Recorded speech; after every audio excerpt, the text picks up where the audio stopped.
Hello friends, ನಮಸ್ಕಾರ. ಸಹೋದರ DGS ದಿನಕರನ್ರವರ ಊರಿನ ಬಗ್ಗೆ, ಸಭೆ ಬಗ್ಗೆ ಹಾಗೂ ಸೇವೆಯ ಬಗ್ಗೆ ಕೆಲವೊಂದು ವಿಷಯಗಳನ್ನು ಹಂಚ್ಕೊಳ್ಳೋದಕ್ಕೆ ಈ ವಿಡಿಯೋ ಮೂಲಕ ನಿಮ್ಮ ಮುಂದೆ ನಾನು ಬಂದಿದ್ದೀನಿ.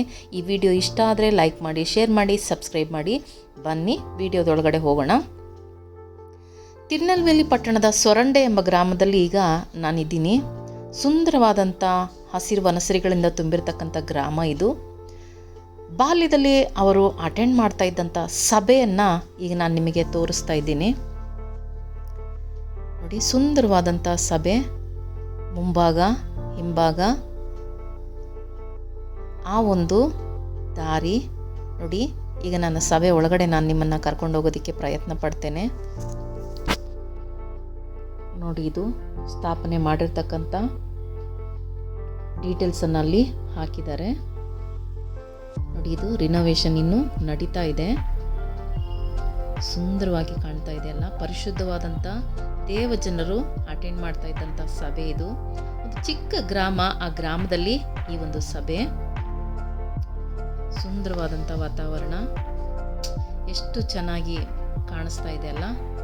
ದೇವ ಸೇವಕರು, ನಮ್ಮ ದೇಶದಲ್ಲಿ ಹುಟ್ಟಿ ಬೆಳೆದಂಥ ಸೇವಕರು, ದೇಶ ವಿದೇಶಗಳಲ್ಲಿ ಹೆಸರು ಮಾಡಿದಂಥ ಸೇವಕರು ಅಟೆಂಡ್ ಮಾಡ್ತಾ ಇದ್ದಂಥ ಸಭೆ ಅಂತಂದರೆ ನಮಗೆ ಎಷ್ಟು ಹೆಮ್ಮೆ ಅನಿಸುತ್ತೆ. ಹಾಗೆಯೇ ನಮ್ಮ ದೇವಾದಿ ದೇವನು ಸಹ ಎಷ್ಟು ಸಂತೋಷ ಪಟ್ಟಿರ್ತಾರೆ ಅವರು ಮಾಡಿದಂಥ ಸೇವೆಯನ್ನು ಕುರಿತಾಗಿ. ಇದು ಹಾಗೆಯೇ ಕರ್ಕೊಂಡು ಹೋಗ್ತೀನಿ. ಇದು ಮಧ್ಯಾಹ್ನ ಸುಮಾರು 3 ಗಂಟೆ ಸಮಯ. ರಿನೋವೇಷನ್ಗೆ ಅಂತಲೂ ಅಥವಾ ಅಲಂಕಾರಕ್ಕೋಸ್ಕರನೂ ಹೊರಗಡೆ ಕಂಬಗಳನ್ನೆಲ್ಲ ಕಟ್ಟಿದ್ದಾರೆ. ಹೊಸದಾಗಿ ಪೇಂಟನ್ನು ಸಹ ಮಾಡಿದ್ದಾರೆ ಈಗ ತಾನೇ. ನೋಡಿ, ಸುತ್ತಲೂ ತೋರಿಸೋದಕ್ಕೆ ಪ್ರಯತ್ನ ಪಡ್ತೀನಿ. ಅಂದಿವೇ ನಾನು ಬೇರೆ ಒಂದು ಕಾರ್ಯದ ನಿಮಿತ್ತವಾಗಿ ಹೋಗಬೇಕಾದ್ರೆ ಇಲ್ಲೊಂದು ವಿಸಿಟ್ ಮಾಡಿ ನಮ್ಮ ಕರ್ನಾಟಕದ ಜನರಿಗೆ ಇದನ್ನು ತೋರಿಸ್ಬೇಕು ಅಂತ ನನ್ನ ಮನಸ್ಸಿನಲ್ಲಿ ಬಂದ ಕಾರಣ ನಾನೀಗ ತೋರಿಸ್ತಾ ಇದ್ದೀನಿ. ನಿಮಗೆ ಇಷ್ಟ ಆಗುತ್ತೆ ಅಂತ ತಿಳ್ಕೊಳ್ತೀನಿ. ಇದು ಬೆಂಗಳೂರಿಂದ ಸುಮಾರು 640 ಕಿಲೋಮೀಟರ್ ದೂರದಲ್ಲಿರ್ತಕ್ಕಂಥ ತಿರುನಲ್ವೇಲಿ ಪಟ್ಟಣದಿಂದ ಹೋಗಬೇಕಾದಂಥ ಒಂದು ಚಿಕ್ಕ ಗ್ರಾಮ ಇದು, ಸೊರಂಡೆ ಅಂತ.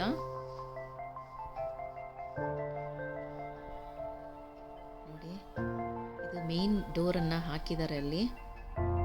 ನಾನು ಸಾಧ್ಯವಾದಷ್ಟು ಕವರ್ ಮಾಡೋದಕ್ಕೆ ಪ್ರಯತ್ನ ಪಡ್ತೀನಿ. ನೋಡಿ, ಇಲ್ಲಿ ತಮಿಳಲ್ಲಿ ಸ್ಥಾಪನೆ ಮಾಡಿರ್ತಕ್ಕಂಥದ್ದನ್ನು ಅಥವಾ ರಿನೋವೇಷನ್ ಮಾಡಿರ್ತಕ್ಕಂಥದ್ದನ್ನು ಬರೆದಿದ್ದಾರೆ. ಆದರೆ ತಮಿಳಲ್ಲಿ ಬರೆದಿದ್ದಾರೆ, ನನಗದು ಓದೋದಕ್ಕೆ ಬರೋದಿಲ್ಲ. ಅದನ್ನು ತೋರಿಸ್ಲಿಕ್ಕೆ ವಿಡಿಯೋ ಬೇರೆ ಜನ ನೋಡ್ತಾ ಇದ್ದರೆ ಅದನ್ನು ಗೊತ್ತಿದ್ರೆ ನೀವು ಓದಿ. ಎರಡು ಕಡೆನೂ ಈ ರೀತಿಯಾದಂಥ ಒಂದು ಕಲ್ಲಿನಿಂದ ಬರೆದು ಇಟ್ಟಿದ್ದಾರೆ. ನೋಡಿ, ಇದು ಮೇನ್ ಡೋರು. ಈಗ ಚಿಕ್ಕ ಡೋರ್ ಒಂದು ಓಪನ್ ಆಗಿದೆ. ಹೊರಗಡೆ ಹೋಗೋದಕ್ಕೆ ನಾನು ಪ್ರಯತ್ನ ಪಡ್ತೀನಿ. ಎಷ್ಟು ಒಂದು ಒಳ್ಳೆಯ ತಂಪಾದಂಥ ವಾತಾವರಣ. ಒಳಗಡೆ ಕಾಲಿಡ್ತಿದ್ದಂಗೆ ಒಂದು ಥರ ನಮಗೆ ಮೈಯೆಲ್ಲ ಜುಮ್ ಅನಿಸುತ್ತೆ. ಆ ಥರ ಒಂದು ಅನುಭವ. ಪರಿಶುದ್ಧಾತ್ಮನ ಚಲನೆಯೂ ಸಹ ಈ ಸಭೆಯಲ್ಲಿ ಇದೆ. ನಾನು ಈ ವಿಡಿಯೋದಲ್ಲಿ ಮಾತನಾಡಿದ್ದೀನಿ, ಆದರೆ ವಾಯ್ಸು ಸರಿಯಾಗಿ ಬರ್ತಾ ಇಲ್ಲದೆ ಕಾರಣ ನಾನು ಮತ್ತೊಂದು ಸಲ ಮಾತನಾಡಿ ನಿಮ್ಮ ಮನೆಗಳಿಗೆ ತಲುಪಿಸುವಂಥ ಪ್ರಯತ್ನನ ನಾನು ಮಾಡ್ತಾ ಇದ್ದೀನಿ. ಎಷ್ಟು ದೊಡ್ಡ ಸಭೆ.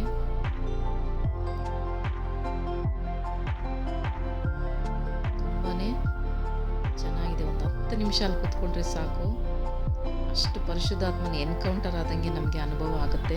ವೀಕ್ಷಕರೇ, ಎಲ್ಲನೂ ಗ್ರಾನೈಟು ಮಾರ್ಬಲಿಂದನೇ ಒಳಗಡೆ ಉಪಯೋಗಿಸಿದ್ದಾರೆ. ನೋಡಿ, ಎಲ್ಲ ಆ್ಯಂಗಲಲ್ಲೂ ತೋರಿಸೋದಕ್ಕೆ ಭಯದಿಂದಲೇ ನಾನು ತೋರಿಸ್ತಾ ಇದ್ದೀನಿ. ಯಾಕೆಂದರೆ ವಿಡಿಯೋ ಮಾಡೋವಂಥ ಪರ್ಮಿಷನ್ ಅಲ್ಲಿ ಇದೆಯೋ ಇಲ್ವೋ ಗೊತ್ತಿಲ್ಲ ನನಗೆ.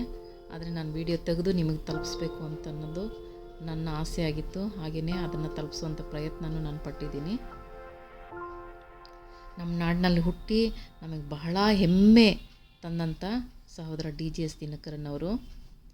ನೋಡಿ, ಈ ಸೊರಂಡೆ ಪಟ್ಟಣದಿಂದ ಸೊರಂಡೆ ಪಟ್ಟಣದಿಂದ ಚೆನ್ನೈಗೆ ಒಂದು 600 ಕಿಲೋಮೀಟ್ರ್. ಅಲ್ಲಿ ಜೀಸಸ್ ಕಾಲ್ಸನ್ನು ಸ್ಥಾಪನೆ ಮಾಡಿ ದೇಶದಾದ್ಯಂತ ಬ್ರಾಂಚಸ್ಗಳನ್ನು ಮಾಡಿ, ಅದು ಮಾತ್ರ ಅಲ್ಲ ವಿದೇಶಗಳಲ್ಲೂ ಬ್ರಾಂಚ್ಗಳನ್ನು ಮಾಡಿದ್ದಾರೆ. ಹಾಗೆಯೇ ತಿರುನಲ್ವೇಲಿಯಿಂದ ಒಂದು 650 ಕಿಲೋಮೀಟರ್ ದೂರದಲ್ಲಿ ಕೊಯಂಬತ್ತೂರು ಪಟ್ಟಣ ಇದೆ. ಅಲ್ಲಿ ಕಾರುಣ್ಯ ಅನ್ನೋ ಸಂಸ್ಥೆಯನ್ನು ಕಟ್ಟಿ ಸಾವಿರಾರು ಲಕ್ಷಾಂತರ ಜನರು ಬಂದು ಅಲ್ಲಿ ಓದೋದಕ್ಕೆ ಮತ್ತು ಒಳ್ಳೆ ರ್ಯಾಂಕ್ಗಳನ್ನು ತೆಗೆದುಕೊಳ್ಳೋದಕ್ಕೆ ಅಲ್ಲಿ ಒಂದು ಇನ್ಸ್ಟಿಟ್ಯೂಟನ್ನು ಸ್ಟಾರ್ಟ್ ಮಾಡಿ ಅಲ್ಲಿ ಅನೇಕರಿಗೆ ಉಪಯೋಗ ಆಗಿ ಮಾಡಿರ್ತಕ್ಕಂಥ ನಮ್ಮ DGS ಅಂಕಲ್ ಅವರಿಗೆ ನಿಜವಾಗ್ಲೂ ನಾವು ಕೃತಜ್ಞತೆಯನ್ನು ಸಲ್ಲಿಸಲೇಬೇಕು. ಹಾಗೆಯೇ ಅಂಥ ಒಂದು ದೇವಸೇವಕರನ್ನು ನಮ್ಮ ನಾಡಿನಲ್ಲಿ ಕೊಟ್ಟು ನಮಗೆ ಒಂದು ಪ್ರೇರಣೆಯಾಗಿ ಕೊಟ್ಟಂಥ ದೇವರಿಗೂ ನಾವು ಕೃತಜ್ಞತೆಯನ್ನು ಸಲ್ಲಿಸಬೇಕು. ಅಂಥ ಸೇವಕರ ಮೂಲಕನೇ ಇವತ್ತು ದೇಶ ವಿದೇಶಗಳಲ್ಲಿ ದೇವರ ಸೇವೆಯನ್ನು ಅದು ನಮ್ಮ ಇಂಡಿಯಾದಿಂದ ಸೇವೆ ಹೊರ ದೇಶಗಳಿಗೆ ಹೋಗೋದಕ್ಕೆ ಅದು ಸಾಧ್ಯ ಆಯಿತು. ಎಲ್ಲ ವಿದೇಶದವರು ಸಹ ಈ ಜಾಗಗಳಿಗೆ ಬರುವಂಥ ಒಂದು ಯಾತ್ರಾ ಸ್ಥಳವಾಗಿಯೂ ಸಹ ನಮ್ಮ ಈ ಒಂದು ಸಂಸ್ಥೆಗಳು ಇದೆ. ನಾನೀಗ ವಿಡಿಯೋದಲ್ಲಿ ಮಾತನಾಡಿದ್ದೇನೆ, ಅದು ಮಾತನಾಡಿರೋವಂಥದ್ದು ವಿಡಿಯೋ ರೆಕಾರ್ಡ್ ಆಗಲಿಲ್ಲ. ಹಾಗಾಗಿ ನಾನು ಮತ್ತೊಂದು ಸಲ ಮಾತನಾಡಿ ಈ ವಿಡಿಯೋನ ಹಾಕ್ತಾಯಿದ್ದೀನಿ. ನಿಮ್ಮೆಲ್ರಿಗೂ ಇಷ್ಟ ಆಗಿದೆ ಅಂತ ನಾನು ತಿಳ್ಕೊಳ್ತೀನಿ. ಮತ್ತಷ್ಟು ಟ್ರಾವೆಲ್ ಬ್ಲಾಗುಗಳನ್ನು ನಿಮ್ಮ ಮುಂದೆ ತರೋದಕ್ಕೆ ನಾನು ಪ್ರಯತ್ನ ಪಡ್ತೇನೆ. ನೋಡಿ, ಇದು ಚರ್ಚ್ನ ಹಿಂಭಾಗದಲ್ಲೂ ನಾನು ಕವರ್ ಮಾಡಿದ್ದೀನಿ. ಎಷ್ಟು ಸುಂದರವಾಗಿ ಕಾಣಿಸ್ತಾ ಇದೆಯಲ್ಲ. ಹಿಂಭಾಗದಲ್ಲಿ ವಿಡಿಯೋನ ತೆಗೆದು ಹಾಕ್ತಾ ಇದ್ದೀನಿ. ನಿಮ್ಮೆಲ್ರಿಗೂ ಈ ವಿಡಿಯೋ ಇಷ್ಟ ಆಗಿದೆ ಅಂತ ತಿಳ್ಕೊಳ್ತೀನಿ. ಇಷ್ಟ ಆಗಿದರೆ ಮತ್ತಷ್ಟು ವಿಡಿಯೋಗಳನ್ನು ಇದೇ ರೀತಿಯಾಗಿ ನಾನು ನಿಮ್ಮ ಮುಂದೆ ತರೋದಕ್ಕೆ ಪ್ರಯತ್ನ ಪಡ್ತೀನಿ. ನಿಮ್ಮ ಸಹ ನೋಡಿ, ಇಂಥ ಒಂದು ವಾತಾವರಣದಲ್ಲಿ ಬಂದು ಈ ವಿಡಿಯೋವನ್ನು ತೆಗೆದು ಹಾಕೋದಕ್ಕೆ ನನಗೂ ಒಂಥರ ಹೆಮ್ಮೆ ಅನ್ನಿಸ್ತಾ ಇದೆ. ಏಕೆಂದರೆ ಎಲ್ಲರಿಗೂ ಈ ಒಂದು ಆಪರ್ಚುನಿಟಿ ಸಿಗೋದಿಲ್ಲ. ಇದು ನನಗೋಸ್ಕರವಾಗಿ ಬಂದಂಥ ಆಪರ್ಚುನಿಟಿ ಅಂತ ನಾನು ತಿಳ್ಕೊಳ್ತೀನಿ. ಅದು ನಿಮ್ಮ ಮುಂದೆ ಕರ್ನಾಟಕದ ಜನತೆಗೆ ತಲುಪಿಸುವಂಥ ಒಂದು ವಿಷಯ ಅಂತಂದರೆ ಅದು ತುಂಬಾ ಸಂತೋಷ ಆಗುತ್ತೆ. ನಿಮಗೆಲ್ಲರಿಗೂ ಈ ವಿಡಿಯೋ ಇಷ್ಟ ಆಗಿದೆ ಅಂತ ತಿಳ್ಕೊಳ್ತೀನಿ ವೀಕ್ಷಕರೇ. ನಿಮಗೆಲ್ರಿಗೂ ಇಷ್ಟ ಆಗಿದರೆ ದಯವಿಟ್ಟು ಲೈಕ್ ಮಾಡಿ, ಶೇರ್ ಮಾಡಿ, ಸಬ್ಸ್ಕ್ರೈಬ್ ಮಾಡಿ.